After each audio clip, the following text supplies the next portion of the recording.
ఆ అక్కడ ఢిల్లీలో నైతికంగా ఇది మోడీ కూడా ఈ 2 నియోజకవర్గాలు ఇది నైతికంగా హలో మా విజయము నైతికంగా ఇది మోడీ ఓటమే, ఇది ప్రజా తీర్పును మేము వినమ్రంగా స్వీకరిస్తాము అని చెప్పాడు. కరెక్టే.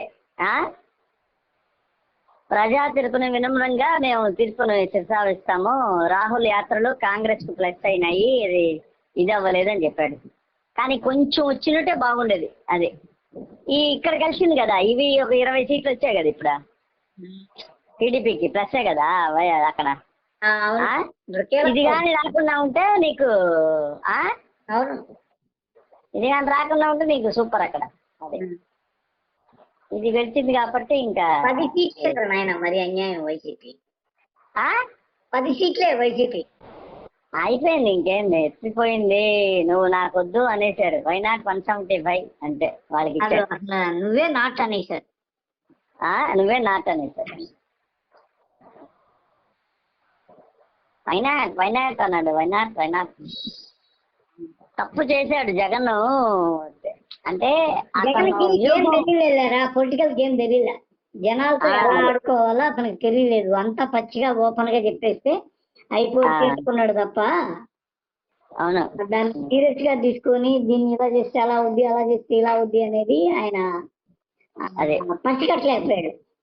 అది కరెక్ట్. అవును, దాన్ని చాలా జాగ్రత్తగా హ్యాండిల్ చేస్తుంది. పొలిటికల్ అనేది మనోడు చాలా. అయితే 300 మార్కు దాటనీలా ఎవరిని, ఎన్డీఏని ఈసారి కదా. 300 మార్కు దాటలా తెలుసా నీక. ఒకళ్ళ మీద ఆధారపడే విధంగానే ఉన్నాడు. అవును, రేపు ఏదైనా బిల్లు పెట్టాలన్నా వీడు ఇష్టం వచ్చి చేయాలన్నా అక్కడ లెక్కదు. అవును, అవునా కదా. ఇప్పుడు నీవు ఎవరికి ఇప్పుడు ఇష్టం లేదంటే వాడు కాంగ్రెస్ పోయినా పోతాడు కదా. అవును, తక్కడ ఇది. అవును, తక్కపరే అరే 290 ఏంది నాయన. అక్కడ 230 పోతాయి. అట్టా వచ్చినట్టే నీకు సూపర్ గా ఉండేది ఆంధ్రప్రదేశ్. అవును, ఇది ఎటు కాకుండా ఇటు కాకుండా పెట్టేశారు. అసలు ఏం లేదు, అయిపోయింది. అసలు ఏం లేదు. అసలు నువ్వు ఏం పోరాడదామన్నా కూడా ఏం లేదు. అసలు నువ్వు 10 మందిని పెట్టుకొని అసెంబ్లీకి పోయి ఏం చేస్తా ఉన్నారంట. అసెంబ్లీ స్కూల్ కాదులేవా అండి. ఎవరిది? జగన్మోహన్ రెడ్డి ఇప్పుడే కాదు, ఎప్పుడు అసెంబ్లీ స్కూల్ కాదు ఆయనది. జనమే అసెంబ్లీ అనుకుంటాడు. అవునవునవును కూడా అసెంబ్లీలోకి రావాలని, అక్కడ ఏదో ఉండాలని అలాంటివి ఏమి కలగండవు. అసలు నీకు ఒక విషయం, భయంకరమైన విషయం చెప్పేదా.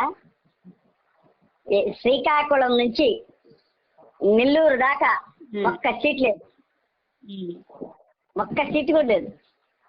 అది మామూలుగా ఓడించలేనారంట. ఎవరికి ఒక్క సీటు కూడా లేదు వైసీపీకి. ఒక్క సీటు కూడా లేదు.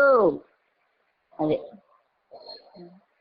ఎక్కడో అక్కడ అదే బద్వేలు ఒకటి ఇచ్చారు, రాజంపేట. బద్వేలు రాజంపేట అంతే. మళ్ళీ కడప పోయింది చూసా, కడప మాధవిరెడ్డి ఇచ్చింది. అదే రెడ్డప్ప గారి మాధవి, కన్నుకొట్టి ట్రోల్ అయిన మాధవి. అవును, రెడ్డప్ప గారు మాధవి భలే గెలిచింది. కడప ఒకటి. ఎలా ఓడిపోయాడంటావు? తప్పులు నారాయణరావు, తప్పులు విపరీతం. జనాల్ని ఎప్పుడు కన్ఫ్యూజ్ చేయకూడదు. ఇప్పుడు అనంతపురోడు పోయి వైజాగ్ ఎప్పుడు పోవాలా, నువ్వు ఎవరిని కలవాలా, ఎక్కడ కలవాలా, ఏం చేయాలా, కాంటాక్ట్. ఇప్పుడు నీకు వీళ్ళు ఏం చేస్తారంటే టీడీపీ వాళ్ళు ఈ కార్యకర్తలు కాపాడుకుంటూ వస్తారు. అంటే వాళ్ళు కూడా కొన్నిసార్లు పొరపాటు చేశారు. ఇంజనీరింగ్ అనేది ఉంది, టీడీపీ ఇంజనీరింగ్. టీడీపీకి ఒక ఇంజనీరింగ్ ఉంటది. ఏముంటది అంటే వాడు చోటా మోటా లీడర్ని కాపాడుతాడు, అందరినీ దృష్టిలో పెట్టుకుంటాడు. ఒకసారి దెబ్బతింటాడు, ఒకసారి ఇదవుతాడు. కానీ 100% అది అవుద్ది. వర్కౌట్ అవుద్ది. చోట మోటార్ లీడర్ చేతుల్లో అధికారం ఉంటుంది. వాడి లాబింగ్ తో అక్కడ ఏదో కొన్ని పనులు అవుతాయి, వాడు బతుకుంటాడు. జగన్ ఏం చేస్తాడంటే జనంతోనే పెట్టుకుంటాడు. ఈ మధ్యలో వాళ్ళు నాకు అవసరం లేదు, నాకు వాళ్ళతో పని లేదు, వాళ్ళతో నాకు పని లేదు అని అంటాడు. అంతే. అక్కడ అలా పెట్టుకున్న ఎన్టీఆర్ ఓడిపోయాడు, అలా పెట్టుకున్న జగన్మోహన్ రెడ్డి ఓడిపోయాడు. అదే ఇక్కడ పెద్ద బిగ్ షాట్. నీకు అర్థం కదా? ఇట్లాగా ఎన్టీఆర్ ఓడితే జనంతో మాట్లాడేవాడు. జనంతోనే జగన్ మధ్య ఎవరు ఉండరు, మాలాంటి వాళ్ళు ఎవరు ఉండరు అన్నాడు. కానీ జనం అనే వాళ్ళు అంత తేలికైన వాళ్ళు కాదు. వాళ్ళ ఆలూరు ఒకటి ఇది కలిసిద్దిరా. ఆలూరు ఆలూరు ఆలూరు ఆలూరు ఇది ఇంకోటి పాండ్యం కూడా ఓడిపోయింది. పాండ్యం కర్నూలు 2 వచ్చాయి అంతే. కర్నూలు కడపలో 2, కర్నూలు 2 అంతే. తాడిపత్రి అనంతపురం మొత్తం పోయినాయి తెలుసా. రాస్తాడు ఎగిరిపోయాడు తెలుసా. రాస్తాడు తోపుడు ఎగిరిపోయాడు. అసలు రాస్తాడు ఎగిరిపోయాడు. అనంతపురం అర్పణ ఎగిరిపోయింది. అసలు అనంతపురం ఏం లేవు. గెలిచాడు కేతిరెడ్డి. మీ కేతిరెడ్డి గెలిచాడు రా. కేతిరెడ్డి ఎక్కడ గెలిచాడు? నువ్వా పిచ్చాడుకున్నావు నువ్వు. ఆయన గెలిచేశాడు మళ్ళీ. గెలవరా కేతిరెడ్డి కూడా. అసలు బీజేపీ వచ్చేసింది. లాస్ట్ మూమెంట్ లో మొత్తం బీజేపీ కొట్టేసింది. అలా తెలుసా నీక? కేతిరెడ్డి కూడా పోయారా? కేతిరెడ్డి కూడా. అదే కదా నేను చెప్పేది నీకు మొత్తం.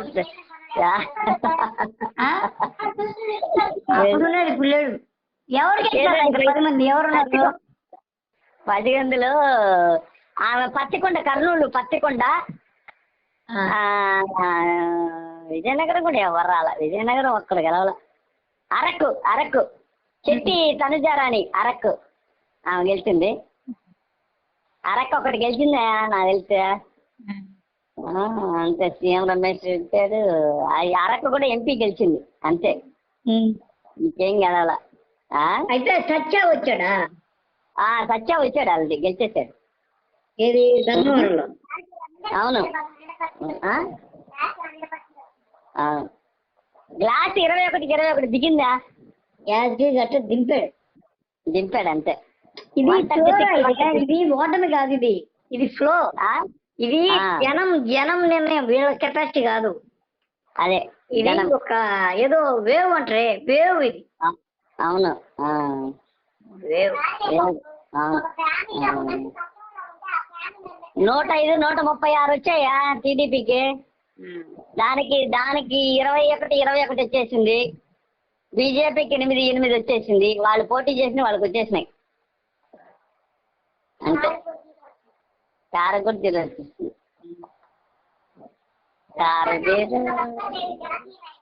10కి 10. 5లో 5 విన్ అవుతాయో లేదు, ఇంకా ట్రైల్లో ఉన్నాయి. ఇంకా రాజంపేట మిథున్ రెడ్డి ఆధిక్యతలో ఉన్నాడు లోక్సభ.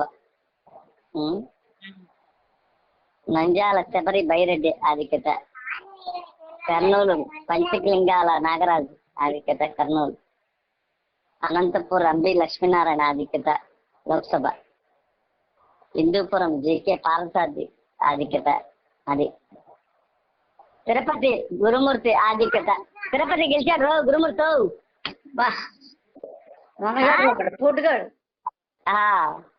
ఈ 4 అరకు,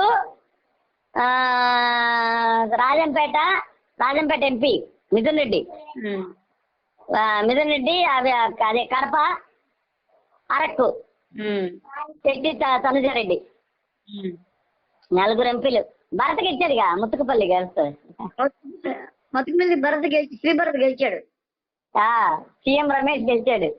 ఉదయ్ శ్రీనివాస్ గెలిచాడు కాకినాడ. బెంగాల్లో కాదులే.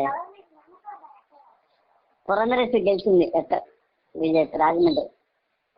నరసాపురం వాడైతే రఘురామకృష్ణరాజు 1,00,000 ఓట్ల మెజార్టీ వచ్చేసింది వారికి. గెలిచాడు ఉండి. బాలసౌరి గెలిచాడు. అదే నాని కేసిన చిన్ని గెలిచాడు.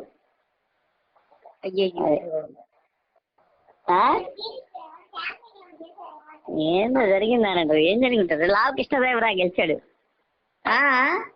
లావు కృష్ణదేవరాయలు గెలిచేశాడు. ఆ, ఉమ్.